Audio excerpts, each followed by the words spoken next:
Bienvenue sur Wisecat, la chaîne des explorateurs de la spreadsheet. Dans cette vidéo, on va faire une comparaison de quelques fonctions de manipulation de données en Python et en Excel. On a ces données avec le nom, le pouvoir, l'année de création, l'univers et la note de plusieurs super-héros. On va commencer par voir comment filtrer les données. Dans un premier temps avec Python, je vais commencer par charger les données dans ce qu'on appelle un data frame. Pour ça, je vais simplement saisir égal py pour passer en mode Python. Et je vais simplement sélectionner mes données. CTRL Entrée pour valider ma saisie. Mes données ont été chargées et si je clique sur la petite icône py, je peux voir mes données. Je vais donner un nom à mon data frame, par exemple df égale.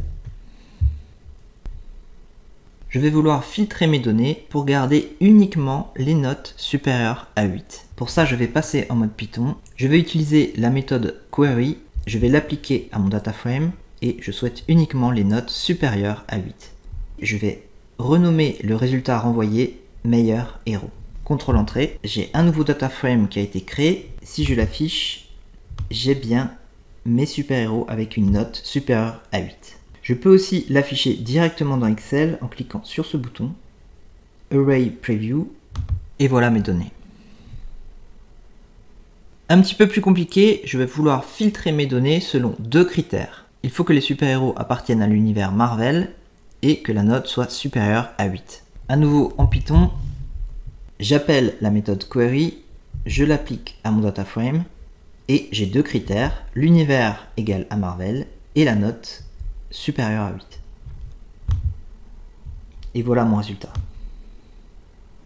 Il est possible de réaliser la même opération avec une fonction classique d'Excel. Je vais appeler la fonction filtre. Mon tableau est ici.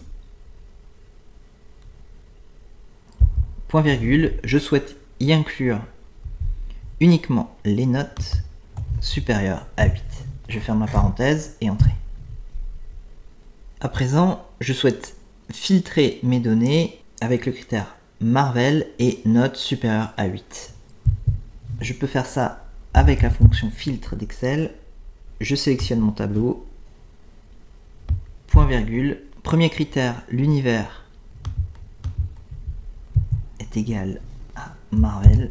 Je vais mettre ce premier critère entre parenthèses puisque j'ai un deuxième critère qui est la note supérieure à 8. J'utilise le signe multiplié et mon deuxième critère est la note supérieure à 8. Je ferme la parenthèse une fois, deux fois. Je vais mettre en forme ma formule. Premier critère ici, deuxième critère ici. J'appuie sur Entrée et voilà le résultat. On va passer à un autre type de fonction, les fonctions d'agrégation type GroupBy. Pour calculer le nombre de héros par univers, en Python, je peux utiliser GroupBy. Je vais grouper mon data frame par univers. Et pour finir, je vais utiliser la méthode size pour simplement lui dire de compter le nombre d'éléments pour chaque univers. J'obtiens ce résultat. Un petit peu plus difficile, pour calculer la note moyenne par pouvoir, je vais appliquer GroupBy à mon data frame. Je vais regrouper mes données par pouvoir et par la moyenne des notes. CTRL Entrée.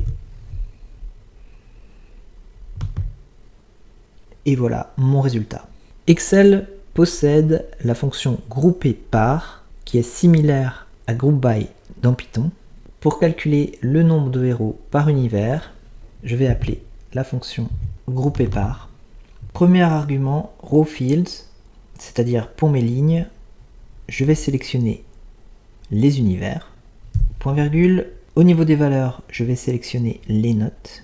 Point virgule. Et pour la fonction, je veux le nombre.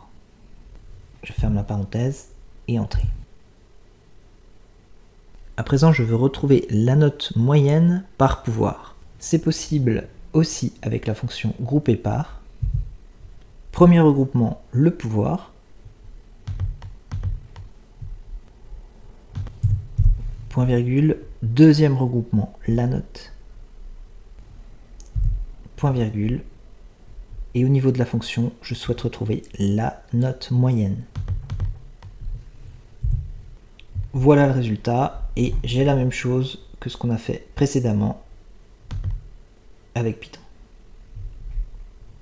À présent, on va vouloir assembler deux tableaux. J'ai un tableau avec des super-héros DC et un tableau avec des super-héros Marvel. En Python, la première étape va être de charger mes deux tableaux. Je vais appeler le premier tableau DC égale et je sélectionne mon premier tableau. Je fais la même opération pour mon deuxième tableau. Mon deuxième tableau est ici. À présent, pour concaténer mes deux tableaux, je vais utiliser une fonction de la librairie Panda. Panda est une librairie qui nous permet de manipuler des données. Pour Excel,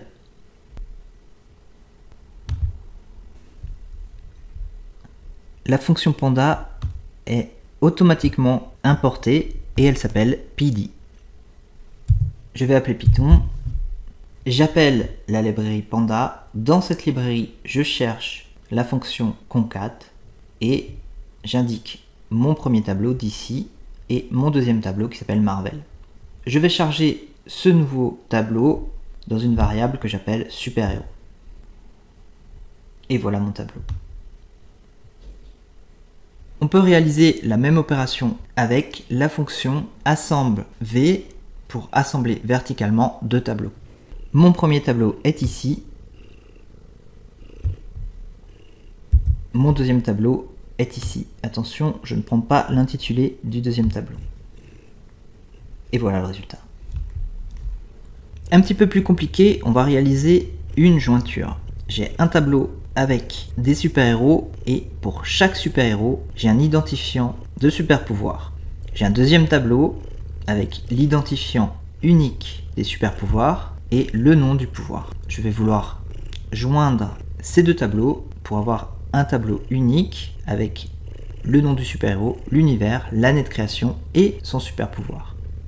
La première étape va être de charger mes deux tableaux dans Python. Donc ici, pour le premier tableau, le tableau des super-héros, j'ai créé une variable super-héros et j'ai simplement sélectionné mon premier tableau. Même opération pour le deuxième tableau, j'ai sélectionné mes données et je vais les placer dans une variable qui s'appelle super-pouvoir. À présent, pour ma jointure, je vais commencer par appeler Python. Dans la librairie Panda, je vais appeler merge pour jointure. J'appelle mon premier tableau, virgule, deuxième argument, mon deuxième tableau, et je vais créer ma jointure sur l'identifiant PowerID qui se retrouve dans mes deux tableaux.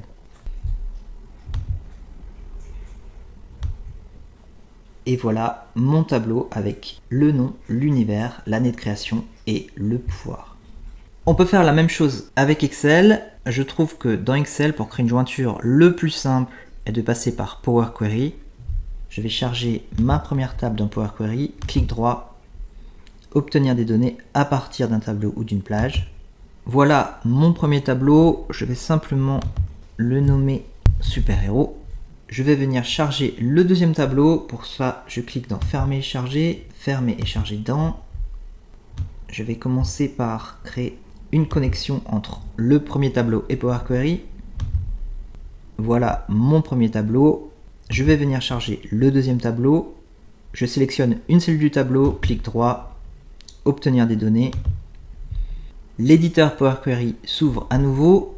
Avec mon deuxième tableau, je vais le nommer pouvoir. À présent, je vais créer ma jointure. Au niveau de combiner, je vais sélectionner fusionner des requêtes et je vais créer un nouveau tableau à partir de ces deux tableaux. J'ai la boîte de dialogue fusionner qui apparaît. Mon premier tableau est le tableau super-héros. Mon deuxième tableau est le tableau pouvoir. Je souhaite créer une jointure à partir de la clé PowerID qui se trouve dans le tableau super-héros et qui est une clé primaire dans le tableau pouvoir. Au niveau du type de jointure, Il s'agit d'une jointure externe gauche, c'est-à-dire que je veux toutes les valeurs dans le premier tableau et la correspondance au niveau du deuxième tableau. Ok. J'ai une nouvelle table qui apparaît. Pour le moment, elle s'appelle Fusionner 1. J'ai mon tableau super-héros ici et un lien avec la table des pouvoirs. Je vais développer cette table. Ok. Et voilà mes super pouvoirs. Éventuellement, je peux supprimer cette colonne. Et je peux même supprimer cette colonne. Fermer, charger. Fermer, charger dans. Je vais créer un tableau dans une nouvelle feuille de calcul. Et voilà mon nouveau tableau.